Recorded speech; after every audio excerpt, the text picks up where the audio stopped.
বাংলাদেশ থেকে ভারতীয় কূটনীতিকদের পরিবার সরিয়ে নিচ্ছে ভারত, এরকম একটা খবর বাংলাদেশের মিডিয়ায় এসছে।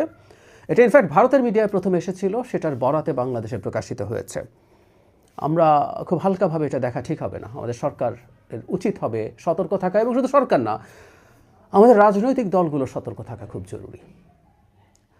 নিউজটা আগে একটু দেখি কি বলা হচ্ছে। এখানে বলা হচ্ছে, বাংলাদেশ ভারতের হাইকমিশন ও সহকারী হাইকমিশনগুলোতে দায়িত্বরত কূটনীতিক ও অন্যান্য কর্মকর্তাদের পরিবারের সদস্যদের ফিরিয়ে নেওয়ার সিদ্ধান্ত নিয়েছে নয়াদিল্লি।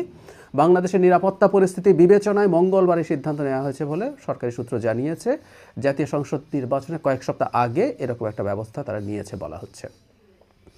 এটা নির্বাচন নিরাপত্তা পরিস্থিতি বিবেচনায় সতর্কতামূলক ব্যবস্থা হিসেবে বলছে। মানে এখানে যেটা বলা হচ্ছে সেটা হলো, যারা অফিসার্স আছেন, যারা এমপ্লয়েড আছেন, সেই কাজগুলো ঠিকঠাক মতো চলবে। হাই কমিশন এবং ডেপুটি হাই কমিশনগুলো ঠিকঠাক মতো চলবে, এগুলোর ক্ষেত্রে কোনো কাটছাট করা হচ্ছে না। মানে পরিবারের সদস্যদের ফিরিয়ে নেওয়া হচ্ছে। কথাটা এইরকম, রিস্ক আছে, কিন্তু আবার এত রিস্ক না যে তাদের কর্মকর্তাদেরকে সরিয়ে নেবে।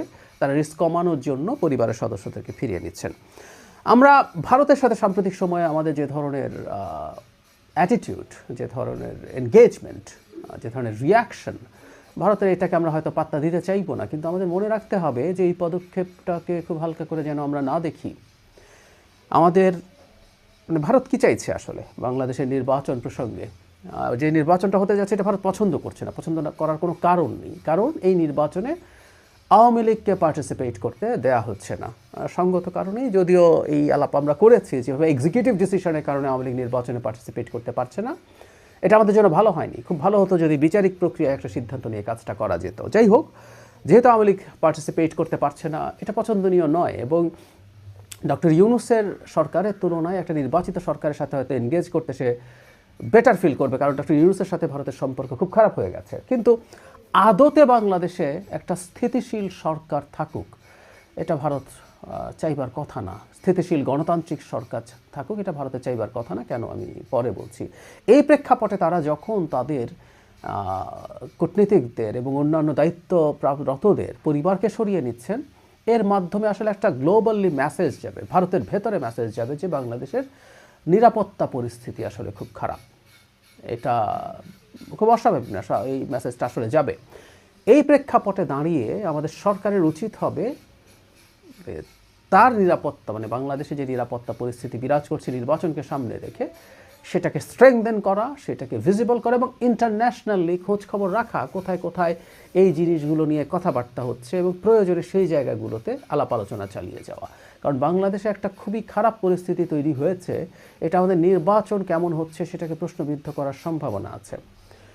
আমরা কেউ বলতেই পারি এই সরকার আসলে আইনশৃঙ্খলা পরিস্থিতিকে একদমই ঠিকঠাক মতো নিয়ন্ত্রণ করতে আগেই পারে নাই, নির্বাচনকে সামনে রেখে। বিশেষ করে যখন এখন নির্বাচনের ক্যাম্পেইন শুরু হয়ে যাচ্ছে, সেই ক্যাম্পেইনের সময় যখন সব রাজনৈতিক দলের প্রার্থীরা, নেতাকর্মীরা মাঠে ক্যাম্পেইনে থাকবেন, তখন সংঘাতের সম্ভাবনা উড়িয়ে দেওয়া যায় না। সেই প্রেক্ষাপটে আসলে কি হবে না হবে এটা নিয়ে প্রশ্ন আসতেই পারে। আমি মনে করি সরকারের এটা নিয়ে খুব দ্রুত পদক্ষেপ নেওয়া উচিত। ভারতকে আন্ডার এস্টিমেট করা ঠিক না। আমরা এটা ঠিক যে ভারতকে শেখ হাসিনার সাথেই আমরা পরাজিত করেছি। বাংলাদেশে শেখ হাসিনার পরাজয় শুধু শেখ হাসিনার পরাজয় না, এটা ভারতেরও পরাজয়। ভারত যেভাবে বাংলাদেশকে একটা কলোনি বানিয়ে রেখেছিল শেখ হাসিনার সময়ের 15 বছর, সেখান থেকে বাংলাদেশ ভারতকে পরাজিত করে বাংলাদেশ স্বাধীন হয়ে উঠেছে।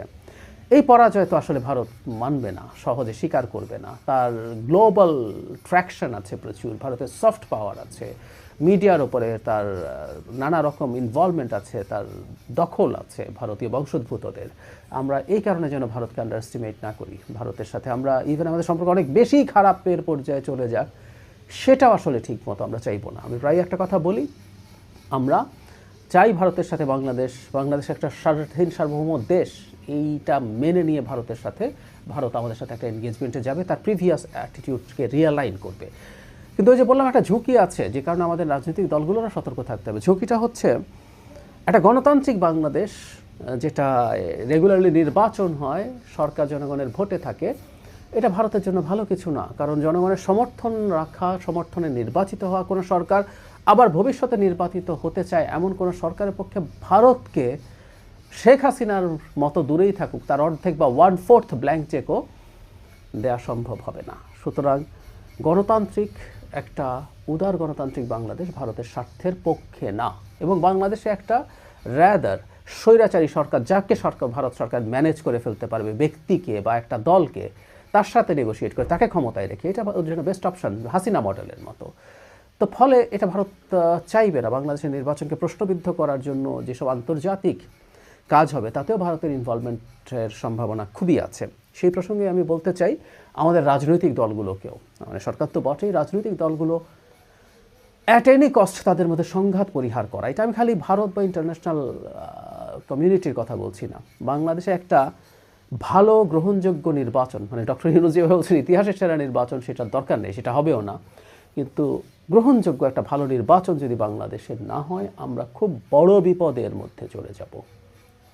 আমাদের চারদিকে আলামত দেখছি যে আমাদের মধ্যে সংঘাত তৈরি হবে। রাজনৈতিক দলগুলোকে যতটা সম্ভব তার চেয়ে বেশি সংযম দেখাতে হবে, যেন তারা তার পরস্পরের মধ্যে কোনো সংঘাতে, মারামারিতে জড়িয়ে না পড়েন।